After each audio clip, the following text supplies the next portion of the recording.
नमस्कार, आगळीवेगळी रेसिपीमध्ये तुम्हा सगळ्यांचे मनापासून खूप खूप स्वागत आहे। तर आज आपण मस्त इथं वर्षभर टिकणारी मसाला कैरी किंवा कैरीचा मुखवास कसा करायचा आहे ते बघणार आहे आणि एकदम आपण सोप्या पद्धतीने बनवणार आहोत।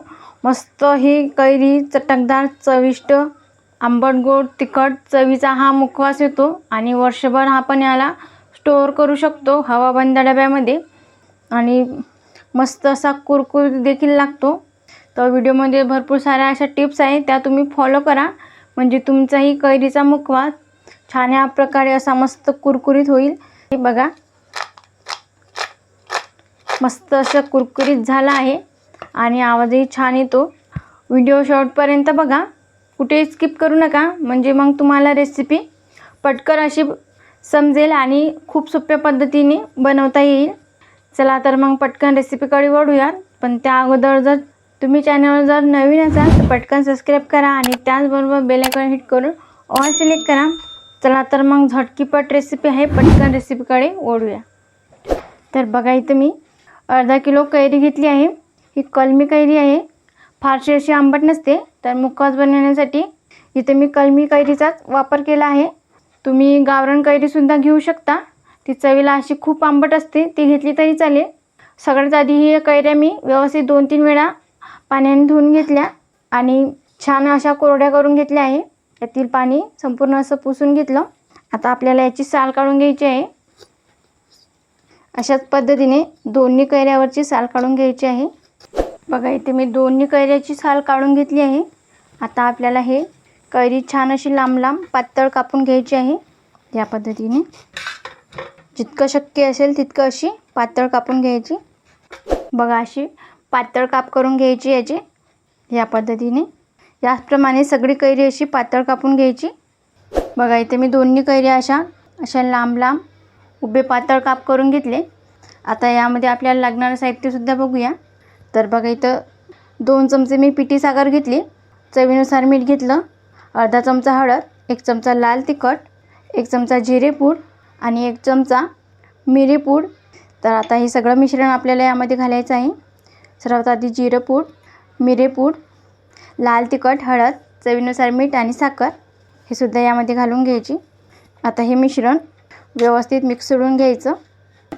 हे कैरीच्या फोडी मी सगळ्या अशा व्यवस्थित मसाल्यामध्ये कोट करून घेतल्या चांगल्या प्रकारे। आता याला पाणी सुटायच्या आत आपल्याला लगेच हे पटकन वाळू घालायचे आहे। त्यासाठी इथं मी एक मोठी परात घेतली आहे आणि यामध्ये आपल्याला ह्या सुकत ठेवायच्या आहे।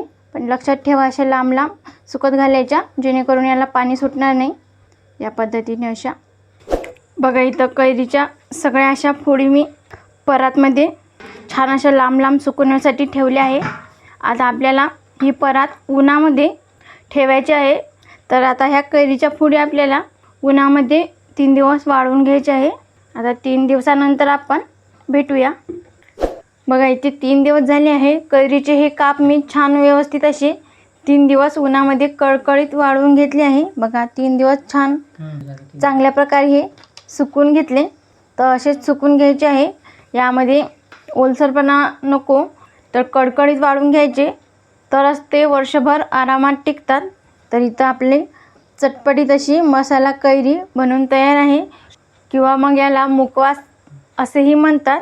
तर हा आपला चटपटीत कैरीचा मुखवास बनवून तयार आहे।